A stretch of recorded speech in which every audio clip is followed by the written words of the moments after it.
नमस्कार दोस्तों, स्वागत करता हूं बीएन क्लास में। तो यहाँ पर हम इस वीडियो में डिस्कस करने वाले हैं chemical reaction and equation. 10 most important questions को मैं लेके आया हूँ यहाँ पे, जो क्वेश्चंस बहुत बार एग्जाम में रिपीट हुए और बहुत ही ज़्यादा इंपॉर्टेंट क्वेश्चन हैं। तो रेगुलर बेसिस पे मैं वीडियो लेके आ रहा हूँ। अगर आप मेरे चैनल में पहली बार विजिट कर रहे हैं तो चैनल को सब्सक्राइब कर दीजिए। हर दिन आपको नया नया वीडियो मिलते रहेगा, टॉपिक से रिलेटेड वीडियो मिलते रहेगा। तो आज का ये वीडियो हम स्टार्ट करते हैं। पहला क्वेश्चन लेके चलते हैं। सबसे पहला जो है, which one is a chemical change, rusting of iron और मेल्टिंग ऑफ आयरन। तो आपको यहाँ पे क्वेश्चन दिया है, 1 मार्क्स क्वेश्चन है। इस टाइप के क्वेश्चन में आपको 1 मार्क्स मिलेंगे, ध्यान रखना है। यहाँ पे पूछा गया है रस्टिंग ऑफ आयरन और मेल्टिंग ऑफ आयरन में से, दोनों में से कौन सा केमिकल चेंज है। ठीक है, तो सबसे पहले आपको क्या होता है, एग्जाम में कन्फ्यूजन आपको होता है कि क्वेश्चंस को समझने की कोशिश करना है। बहुत सिंपल तरीके से आप आंसर ले सकते हो। और साइंस एक ऐसा सब्जेक्ट है जिसमें आप 100 आउट ऑफ 100 स्कोर कर सकते हो। ठीक है, तो यहाँ पे क्वेश्चन समझना है। जस्ट आपको वन वर्ड आंसर है और 1 मार्क्स का है। तो आपको लिखना है, इसका आंसर आप कैसे लिखेंगे, that is rusting of iron. बस इतना ही आपको लिखना है। कैसे लिखेंगे आप answer, rusting of iron. Okay, या फिर इसको कंप्लीट कर सकते हो, rusting of iron is a chemical change, इसको लिख सकते हैं। Melting of iron chemical change नहीं है, क्योंकि वो मेल्ट होने के बाद फिर वही स्टेट में चला जाता है। वही जब मेल्ट होगा उसके बाद जब ठंडा हो जाएगा तो सेम आयरन ही मिलेगा। ठीक है, तो रस्ट होने के बाद क्या हो जाता है, पूरा इसमें आपका रस्ट जो है Fe2O3, ओके, Fe2O3 फॉर्म हो जाता है। दैट मीन्स ऑक्सीजन का एडिशन हो जाता है उसमें।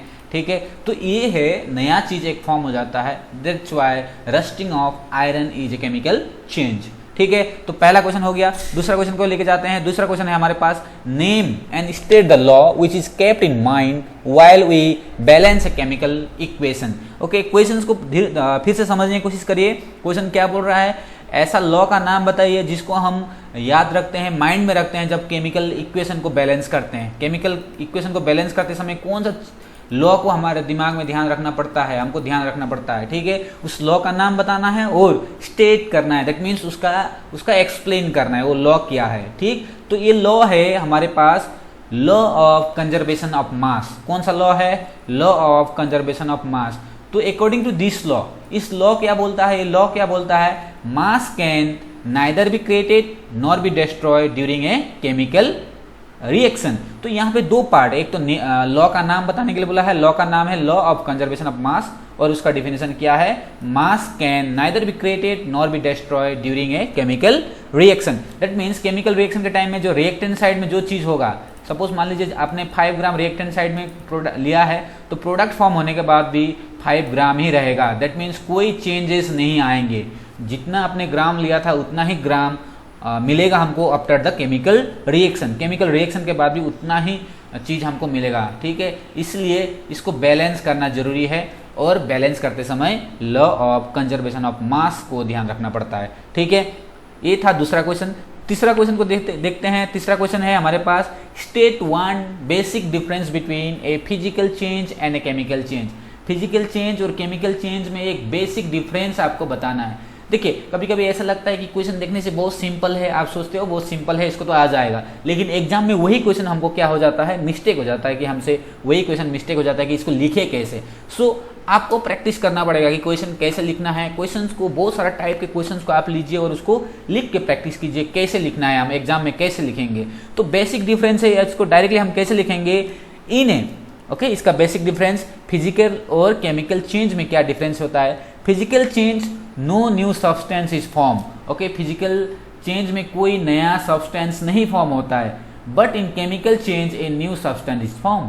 ओके, नया चीज कुछ फॉर्म हो जाता है, नया चीज रिएक्शन के बाद कुछ नया चीज फॉर्म हो जाता है। फिजिकल चेंज में कोई चीज नया चीज नहीं फॉर्म होता है, लेकिन केमिकल चेंज में नया चीज फॉर्म हो जाता है। बस आपको इतना ही लिखना है। कभी कभी क्या होता है, आपको मान लीजिए आपको आंसर आ रहा है और आप बहुत ज्यादा लिख रहे हो, तो उसमें आपको मार्क्स नहीं मिलेंगे। इट कंटेन ओनली 1 मार्क्स, इसमें एक ही नंबर है। ठीक है, तो वो क्वेश्चंस में कितना मार्क्स है उसको भी ध्यान रखना पड़ता है कि हमको कैसे आंसर लिखना है। ठीक है, इसको इस तरह से लिखेंगे तो आपका एक्यूरेट होगा। ठीक है, ये था क्वेश्चन नंबर 3। क्वेश्चन नंबर 4 को लेते हैं। क्वेश्चन नंबर 4 है हमारे पास, what happen when quicklime is added to water. Quicklime means calcium oxide. Calcium oxide को हम पानी में डाल देंगे तो क्या होगा, ये बोला है। ठीक है। कैल्शियम ऑक्साइड को क्विकलाइम भी बोलते हैं। इसको हम पानी में डाल देंगे तो क्या होगा बोला है, ठीक है, पानी में डाल देंगे तो क्या होगा, okay, quicklime react with water vigorously to produce slaked lime and large amount of heat. Okay, ये आंसर है। क्विकलाइम को पानी में डाल देंगे तो विगोरसली रिएक्ट करेगा और स्लेगलाइम फॉर्म करेगा, कैल्शियम हाइड्रोक्साइड फॉर्म करेगा, ठीक है, और उसको स्लेगलाइम बोलते हैं। एंड और हीट भी, कुछ अमाउंट हीट भी प्रोड्यूस करेगा। इसका इक्वेशन कैसे होगा कि quicklime plus water, calcium hydroxide, okay, calcium hydroxide इसको स्लेगलाइम बोलते हैं, अलोंग विद द हीट भी प्रोड्यूस करेगा, ठीक है, अलोंग विथ हीट। तो ये इक्वेशन है।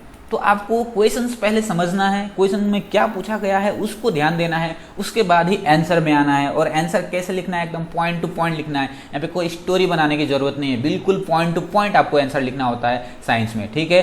तो ये था क्वेश्चन नंबर 4। क्वेश्चन नंबर 5 को देखते हैं। क्वेश्चन नंबर 5 में क्या है, what happen when zinc carbonate is heated in the absence of air, give the relevant equation. Okay, zinc carbonate, इसको जिंक कार्बोनेट बोलेंगे। जिंक कार्बोनेट को हम हीट करते हैं in the absence of air. In the absence of air means इस process को अगर हम बोलते हैं तो कैल्सिनेशन बोलते हैं। In the absence of air अगर हम कोई चीज को हीट करते हैं उस प्रोसेस का नाम होता है कैल्सिनेशन, ठीक है। तो क्या प्रोडक्ट फॉर्म होगा बोला है, व्हाट हैपेंस, और इसका इक्वेशन भी लिखना है, ठीक है। तो इसका इक्वेशन क्या है, इसको हम कैसे लिखेंगे, जब हम इसको हीट करते हैं zinc oxide and CO2 gas are form. Okay, zinc oxide, यहाँ पे ब्रैकेट में solid, zinc oxide solid form करेगा और कार्बन डाइऑक्साइड गैस फॉर्म करेगा जब इसको हम हीट करेंगे in the absence of oxygen.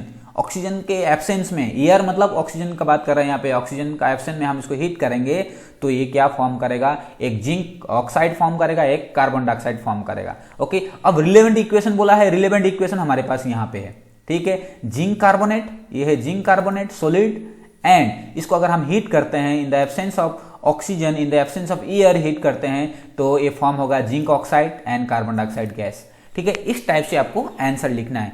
ये था क्वेश्चन नंबर 5।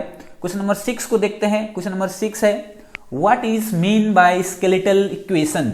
स्केलेटल इक्वेशन का मतलब क्या है आपको बताना है। हमको तो केमिकल इक्वेशन पता है, केमिकल इक्वेशन क्या होता है, उसी में हमको यहाँ पे पूछा गया है स्केलेटल इक्वेशन। बहुत बार एग्जाम में पूछा गया क्वेश्चन है स्केलेटल इक्वेशन क्या है, ठीक है। स्केलेटल इक्वेशन अगर हम बात करेंगे, unbalance equation is called skeletal equation. जब हम इक्वेशन लिखते हैं जो बैलेंस नहीं होता है, जो इक्वेशन बैलेंस नहीं है उसको हम बोलते हैं स्केलेटल इक्वेशन, ठीक है। स्केलेटल इक्वेशन मीन्स अनबैलेंस, जो इक्वेशन बैलेंस नहीं है उसको हम बोलते हैं स्केलेटल इक्वेशन। ओके, एग्जांपल के तौर पे यहां पे लेते हैं barium chloride plus sulphuric acid H2SO4, okay, barium sulphate and HCl। अब यहाँ को अगर आप देखेंगे इस इक्वेशन में कोई भी चीज बैलेंस नहीं है। ओके, इस साइड में क्लोरीन 2 है, इस साइड में क्लोरीन 1 है, ठीक है। ये इक्वेशन बैलेंस नहीं है। यहाँ पे हाइड्रोजन 2 है, इस साइड में हाइड्रोजन 1 है, देखिए यहाँ पे हाइड्रोजन 1 है, दैट मीन्स इक्वेशन साइड के उस साइड में हाइड्रोजन 1 है, इधर में 2 है, that means this equation is not balance and this equation is called skeletal equation. इस इक्वेशन को हम क्या बोलेंगे, स्केलेटल इक्वेशन, ठीक है। आशा करता हूं आपको ये चीज समझ में आया है। क्वेश्चन नंबर 7 पे जाते हैं। Question number 7, right the type of reaction in the following.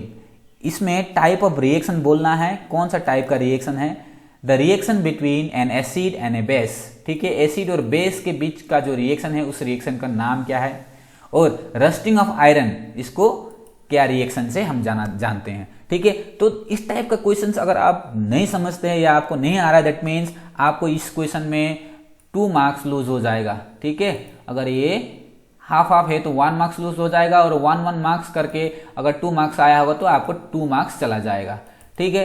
तो यहाँ पे नेमिंग करना है the reaction between acid and base. जब एसिड एंड बेस रिएक्ट करता है, सॉल्ट एंड वाटर फॉर्म करता है, उसको हम बोलते हैं neutralisation reaction. Rusting of iron is an example of oxidation reaction, ठीक है। तो यहाँ पे पहला जो है reaction of acid and base is neutralisation reaction.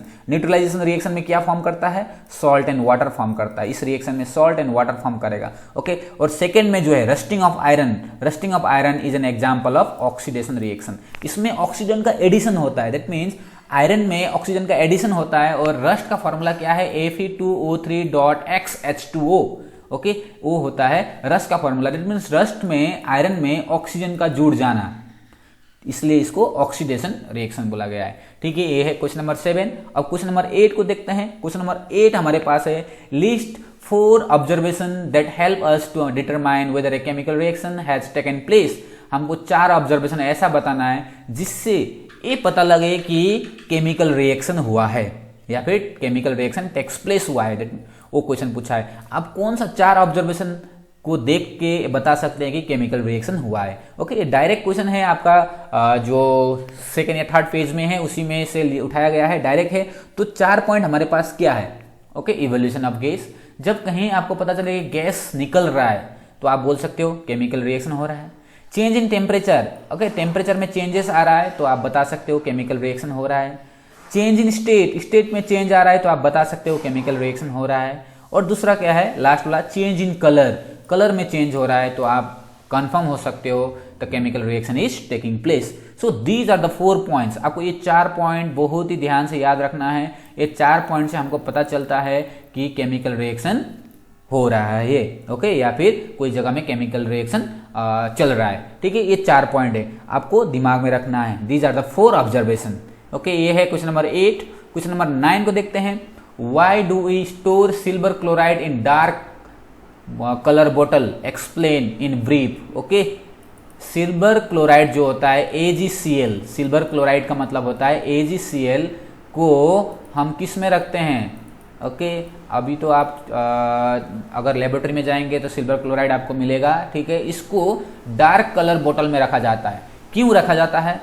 क्योंकि ये जब भी सनलाइट के कांटेक्ट में आ जाएगा ये स्प्लिट हो जाता है। ओके, सिल्वर और क्लोरीन में अलग अलग हो जाता है। ठीक है, इसलिए इसको हम डार्क रूम में रखना पड़ता है। तो इसका आंसर हम कैसे लिखेंगे? ठीक है, सिल्वर क्लोराइड का, silver chloride on exposure to sunlight, जैसे इसको सनलाइट मिलता है सिल्वर क्लोराइड को, सनलाइट जैसे इसमें आ जाएगा, it may decompose as per the following reaction. ठीक है, डिकम्पोज हो जाएगा, सिल्वर अलग हो जाएगा और क्लोरीन अलग हो जाएगा। कैसे? यहाँ पे मैं रिएक्शन दिखाता हूँ। Okay, AgCl mean silver chloride. जब भी इसको सनलाइट मिल जाएगा, क्या मिल जाएगा? सनलाइट मिल जाएगा, Ag और क्लोरीन अलग अलग हो गया तो हमारे पास सिल्वर क्लोराइड नहीं रहेगा, वो अलग अलग होके चला जाएगा। ठीक है, इसलिए इसको डार्क में रखना पड़ता है, डार्क बोतल में रखना पड़ता है, ताकि ये जो है ये डिकम्पोजिशन रिएक्शन ना हो। ठीक है, तो आपको दिमाग में रखना है सिल्वर क्लोराइड को हम डार्क कलर बोतल में रखते हैं, क्योंकि सनलाइट अगर इसमें पड़ जाता है तो ये डिकम्पोज हो जाएगा, किसमें? सिल्वर और क्लोरीन में डिकम्पोज हो जाएगा, इसलिए उसको हम डार्क कलर बोतल में रखते हैं। I think you understood this one. तो नेक्स्ट क्वेश्चन को लेके जाते हैं। नेक्स्ट क्वेश्चन है क्वेश्चन नंबर 10। ओके, तो यहाँ पे therefore it store in dark room. और क्वेश्चन नंबर 10 है हमारे पास में, define a combination reaction, give one example of combination reaction which is also exothermic. तो आपको कॉम्बिनेशन रिएक्शन का डिफिनेशन लिखना है और एक एग्जाम्पल देना है कॉम्बिनेशन रिएक्शन का, and it is also exothermic. Exothermic means ऐसा रिएक्शन जिसमें से हीट निकल रहा हो, उसको हम बोलते हैं एक्सोथर्मिक रिएक्शन। इससे पहले वाला एक वीडियो मैंने बताया था different types of chemical reaction. Okay, उसमें रिएक्शन में मैंने पूरा डिटेल्स बताया, कितना टाइप का रिएक्शन है, क्या क्या है, किसको कैसे क्या बोलते हैं, डिटेल्स में है, आप प्लेलिस्ट में जाके उसको भी आप देख सकते हैं। ठीक है, तो यहाँ पे आपको कॉम्बिनेशन रिएक्शन का डिफिनेशन लिखना है। Combination means a combination reaction is said to have occur when 2 or more than 2 substance combine to form a single substance। Combination reaction का मतलब होता है, मान लीजिए A और B दो है, सी लिख दिया, A और B दो चीज है, एक कंबाइन करके क्या बन रहा है? एक प्रोडक्ट बन रहा है C। ठीक है, दो मिलकर क्या बना? एक बना, सिंगल प्रोडक्ट बना, इसको बोलते हैं कॉम्बिनेशन। दैट मीन्स दो कंबाइन होके एक चीज बन रहा है। ठीक है, अब इसको हमको एक एग्जांपल के साथ में बताने के लिए बोला है। एक एग्जांपल हम लेंगे, that is burning of coal, coal का बर्निंग। ओके, कोयला का जलना, कोयला का जलना मतलब, कोयला मतलब कार्बन, जलना मतलब ऑक्सीजन के साथ रिएक्शन कर रहा है, and it form the carbon dioxide. देखिए यहाँ पे इस साइड में रिएक्टेंट साइड में, इस साइड को रिएक्टेंट साइड बोलते हैं और इस साइड को प्रोडक्ट साइड बोलते हैं। रिएक्टेंट साइड में कितना है? दो चीज है, दो चीज कंबाइन करके कितना बनाया है? एक चीज बनाया है। So and in this process a huge amount of heat is also release. Okay, heat निकल के आता है, हीट निकल के आता है, इसलिए इस रिएक्शन को एक्सोथर्मिक रिएक्शन बोला गया है। तो आपको एग्जांपल पूछा गया है, तो इस तरह से आपको स्पेसिफिक होना है, बहुत ही ज्यादा स्पेसिफिक होकर आंसर लिखना पड़ेगा। आपको बहुत ज्यादा स्टोरी नहीं लिखना है, जो क्वेश्चन आपको पूछ रहा है वही आंसर लिखिए और 100 आउट ऑफ 100। ओके, तो आशा करता हूँ आज का ये वीडियो आपको समझ में आया है। इसी टाइप के वीडियो पाने के लिए चैनल को सब्सक्राइब करिए और बेल आइकन को प्रेस करिए, नोटिफिकेशन आपको मिलते रहेगा। आज के लिए इतना ही। Thank you for watching. God bless you.